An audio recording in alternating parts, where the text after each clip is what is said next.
Dalam aneka perbincangan, ulasan, komentar, serta tips and tricks seputar tema spiritual dan sosial yang terjadi di sekitar kita. Ala Mas Ki. Saya berharap setiap tayangan yang saya sampaikan dapat menghibur atau bahkan memperluas wawasan kita bersama. Jadi bagi Anda yang suka, jangan lupa klik tombol subscribe-nya sebagai dukungan terhadap channel ini agar lebih berkembang ke depannya.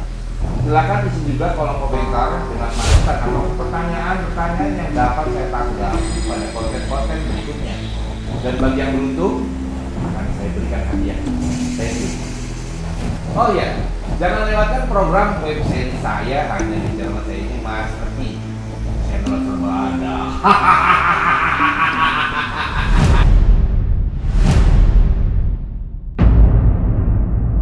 Kalau kita bicara di Indonesia itu adalah sebuah negara yang dekat dengan dunia spiritual.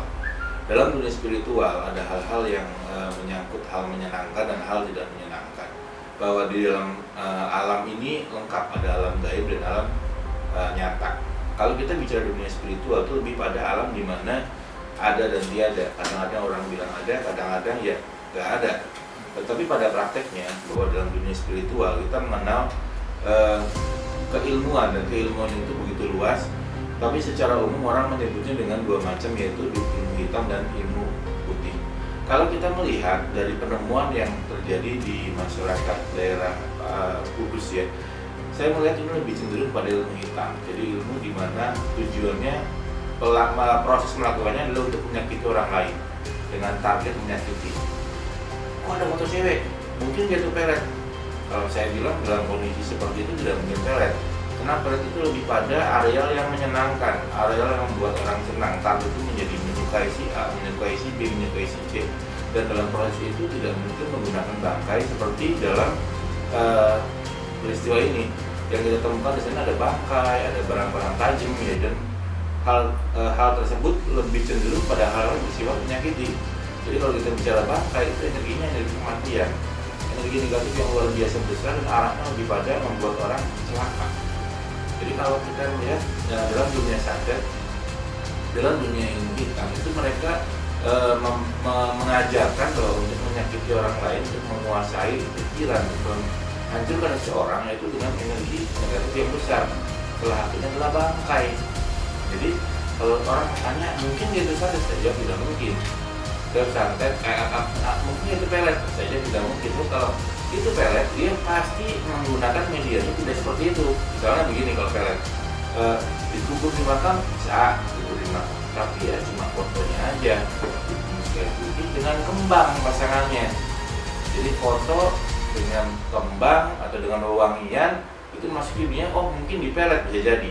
Tetapi kalau ditutup di dalam sebuah tempat, di dalam makam, apalagi makam tua, itu udah merupakan hal yang bersifat merugikan orang lain. Apalagi ditutup dengan isinya bangkai, dengan barang tajam, ada jarum dan lain-lain. Itu lebih pada hal yang sifatnya merugikan. Dan ini biasanya si pelaku memang melakukan pekerjaannya itu untuk membuat target atau sasaran merasa sakit parah, kemudian ada ending tentu kan. Kalau sakit parah setelah itu mau diapakan? Kalau melihat dari materi bendanya dengan jumlah bangkai yang beberapa biji, itu artinya lebih pada kalau gagal satu akan ada planning yang kedua, ketiga, keempat, dan itu targetnya kelihatannya adalah nyawa seperti itu. Di bedah satu-satu sendiri ini kan ada bangkai gitu kan, terus dibungkus. Emang ritualnya seperti itu kan? Begini, untuk mempelajari ilmu hitam itu butuh cara khusus. Tidak semua orang dunia spiritual mempelajari itu. Banyak orang yang justru hanya mengetahui kulit luarnya saja sebagai pengetahuan, bukan mempelajari. Mungkin macam saya sekarang, saya mengetahui ilmu dalam dunia spiritual, saya tahu. Tetapi kalau kita bicara lebih detail, lebih dalam ke dalam dunia ilmu hitam, tentu saya sendiri pribadi, saya bukan pelaku itu. Tapi dari garis-garis yang muncul itu memang adalah sebuah proses ritual ilmu hitam yang berkaitan dengan menyakiti orang lain, yang disebut dengan santet. Misalnya, kenapa harus bangkai? Sepengetahuan saya, bangkai itu punya energi negatif yang besar. Zaman dulu orang terkadang menggunakan ritual itu untuk mematikan orang itu menggunakan bangkai juga. Misalnya apa? Bangkai ular. Ada juga yang menggunakan bangkai anjing. ada yang menggunakan bangkai kucing. Jadi ini lebih pada alirannya.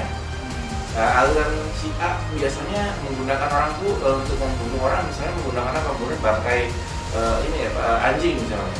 Dan di tempat yang lain dengan aliran yang lain dia menggunakan bangkai ayam. Jadi ini aliran cara dia melakukan sebuah proses. Biasanya ayamnya pun bukan ayam sembarangan, itu misalnya digunakan ayam putih atau ayam hitam atau ayam yang mempunyai warna tersendiri, warna khusus. Kemudian bulunya juga sama biasanya. Oh, saya mau proses ini ayam yang bulunya kayak pagar nih. Ada yang begitu. Oh, ada yang perlunya cemani. Oh, ada yang perlunya ayam putih semua, benar-benar putih, mulus. Seperti itu, tergantung kebutuhannya. Jadi kenapa harus barang mati? Karena energi kematian begitu besar dan sifatnya energi kematian adalah merupakan energi negatif kuat yang akibatnya jika itu berdampingan dengan barang hidup akan mempengaruhi kehidupan ke arah negatif. Seperti itu. Ada juga nih, ada tulisan-tulisan juga nih di dalam sini, terus ada tulisan dan nama orangnya sendiri. Iya. Nah ini emang bentuk dari santet ini sendiri nih. Iya. Kenangan dari dianya sendiri atau gimana sih dari orang ini, emang dari surat? Begini, biasanya dalam proses ritual ilmu hitam dalam areal yang namanya santet itu mereka kan menggunakan media. Salah satu media yang digunakan adalah misalnya foto yang berkaitan dengan korban atau barang-barang perlengkapan korban, misalnya celana dalamnya, atau rambutnya, atau BH-nya, atau bekas tulisan tangannya, atau bekas gambar-gambarnya, piring makannya, atau hal-hal yang berkaitan secara pribadi dengan si korban. Kemudian setelah menggunakan bahan-bahan tadi dijadikan sebagai sarana media pengasas agar kesannya itu nggak meleset. Kadang-kadang seperti orang cari alamat, oh cuma dapat temannya doang kurang lengkap, oh dapat jalannya doang kurang lengkap. Gimana supaya target itu benar-benar absolut, titiknya jelas gitu. Oleh karena itu biasanya dilengkapi dengan perlengkapan yang tadi saya bilang. Mungkin ada bajunya, oh mungkin ada rambutnya, oh mungkin ada bla bla bla yang membuat sasaran itu tidak akan meleset seperti itu. Kemudian bahwa dalam dunia spiritual selain menggunakan media tadi, terkadang yang menggunakan raja-raja tertentu, tulisan-tulisan yang merupakan simbol-simbol kekuatan, simbol-simbol ilmu hitam yang mengarah kepada pemanggilan kekuatan hitam untuk melakukan sebuah perusakan. Ya ini sendiri jumlahnya begitu banyak ya, dari foto, rambut, tulisan sendiri, apalagi ini ada jarum juga. Nah itu disesuaikan nggak sih, emang harus ada jarum segini, terus ayamnya juga ada berapa? Iya, itu ada simbolnya biasanya. Kenapa harus 9 misalnya?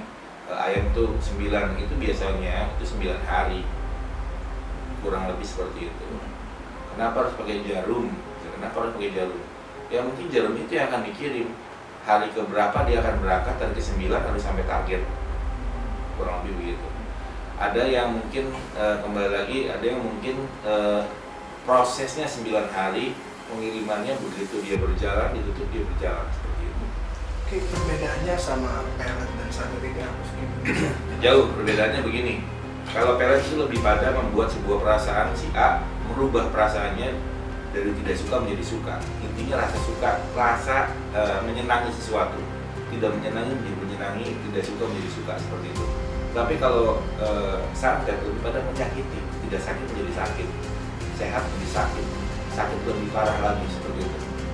Dilihat dari fenomena ini sendiri, Ki melihatnya seperti apa ini, berat nggak sih menurutnya, ilmunya sendiri seperti apa ini berat? Kalau saya lihat dari media yang digunakan, ini adalah media tingkat tinggi. Karena pada areal ini biasanya media tersebut digunakan pada target yang sudah harus ibaratnya kamu harus mati seperti itu. Dan kekuatannya biasanya kalau sudah menggunakan nyawa, sudah menggunakan ayam, apalagi sampai 9, itu biasanya obatnya biasanya susah. Tapi balik lagi kembali kekuatan itu kan kembali pada yang maha kuasa. Kalau kita kan orang-orang beriman tentu kan juga mempunyai benteng, ada kekuatan dari yang maha kuasa. Paling tidak kalau sebagai orang beriman ada hal yang bisa kita lakukan untuk menghindari hal-hal tadi. Mungkin tiap agama ada aturan yang berbeda. Apa sih namanya santet, apa itu kekuatan kita? Melihat itu juga kan kuburan di suatu tempat makam yang mungkin kuburan itu mungkin kuburan orang lain gitu. Nah itu gimana sih, emang seperti itu? Biasanya bukan kuburan orang lain, tapi kuburan tua. Kuburan leluhur bisa, ke kuburan tua, ke kuburan baru nggak bisa. Kecuali kuburan baru itu digunakan untuk orang-orang yang memuja pesugihan. Misalnya orang atau perawan yang baru dimakamkan, belum menikah, dikubur, meninggal di malam Jumat, itu biasanya jadi rebutan orang. Dari mulai kain kafan yang berdasarkan kepercayaan itu sudah bisa berguna buat maling, bisa buat ngilang katanya. Kemudian selain kain kafannya, ikat-ikat yang itu talinya itu bisa buat ngilang. Kemudian kain kafannya itu yang bagian bawah kalau dirobek bisa buat ritual pesugihan dari ini. Kan akhirnya ini kan kebongkar, maksudnya diketahui orang lain, dan itu alhasil seperti apa ini? Apakah ini gagal, masih gagal? Ya tentu kalau terbongkar ya ritualnya gagal. Karena biar bagaimanapun dalam ritual itu perlu sebuah kerahasiaan, tidak boleh ada yang tahu dan tidak boleh terbongkar. Kalau sudah terbongkar saya rasa prosesnya menjadi berantakan gitu. Dan ini tentu tidak lepas dari campur tangan Tuhan. Mungkin orang tersebut sedang berdoa, sedang berzikir untuk melakukan sesuatu yang berkaitan dengan keagamaannya, dengan hal-hal yang bersifat dengan spiritual keagamaannya, sehingga dilindungi oleh kekuatan putih, sehingga hal-hal yang bersifat negatif tidak mengenai dirinya bagaimana caranya, seperti itu. Jadi kembali lagi bahwa dalam hal ini mungkin terjadi perlawanan dan memang belum diizinkan untuk orang itu harus mati, seperti itu. Ini melihat fenomena ini sendiri, gimana ini adanya hal-hal yang ini baru terlihat atau terbongkar sendiri nih di media sosial. Biasanya kan di Indonesia sebenarnya ada hal yang tak terekspos, ada hal yang terekspos, yang tidak terekspos itu akan banyak banget. Dan Indonesia itu adalah sebuah negara yang bersifat sangat percaya dengan hal spiritual. Kalau kita lihat dari sejarah, apalagi bahwa tiap negara, bahwa tiap daerah itu di Indonesia punya latar belakang spiritual yang berkaitan dengan keagamaan. Kadang-kadang juga ada hal spiritual yang berkaitan dengan kebudayaan, sehingga hal tadi sudah sangat melekat. Kita nggak perlu cerita sama anak kecil apa sih namanya kuntilanak, dia tahu kok. Kadang-kadang bapak ibunya nggak pernah cerita apa sih itu pocong, dia nggak sendiri. Wah, pocong itu apa dan lain-lain. Artinya hal-hal seperti ini memang dekat erat dengan masyarakat kita. Jadi kalau kita bicara dunia spiritual, bicara dengan hal-hal mistik, orang Indonesia sudah merasa itu adalah bagian dari perjalanan, bagian dari kehidupan, bagian dari kebudayaannya, seperti itu. Antisipasinya seperti apa? Ini kan kayaknya sakit hati atau mungkin putus cinta atau Iya, bisa banyak hal. Biasanya orang melakukan hal itu karena hal yang menyakitkan banget, sudah terlalu mungkin merasa disakiti sekali, dikecewakan atau dipermalukan sehingga dia melakukan tindakan tadi. Nggak berani di depan, main belakang. Seperti itu. Jadi kalau pesan saya tentu kepada warga masyarakat tidak usah panik, tidak usah merasa takut atau terlalu berlebihan. Waspada boleh, lebih kita melihat sekitar kita dengan lebih awas boleh, tetapi tentu bahwa kita sebagai manusia punya aturan, ada agama, ada catatan yang memberikan kita justru keluasaan dan proteksi dari leluhur kita, nenek moyang kita. Kemudian juga tentu kembali lagi bahwa dengan kita punya agama, kita juga punya benteng tersendiri. Kalau yang beragama muslim tentu bisa beragam diri, lebih banyak berzikir, berpuasa, berbanyak senyum, jangan sampai kita punya musuh tentunya yang kemudian juga melakukan hal-hal yang bersifat spiritual, keagamaan dengan lebih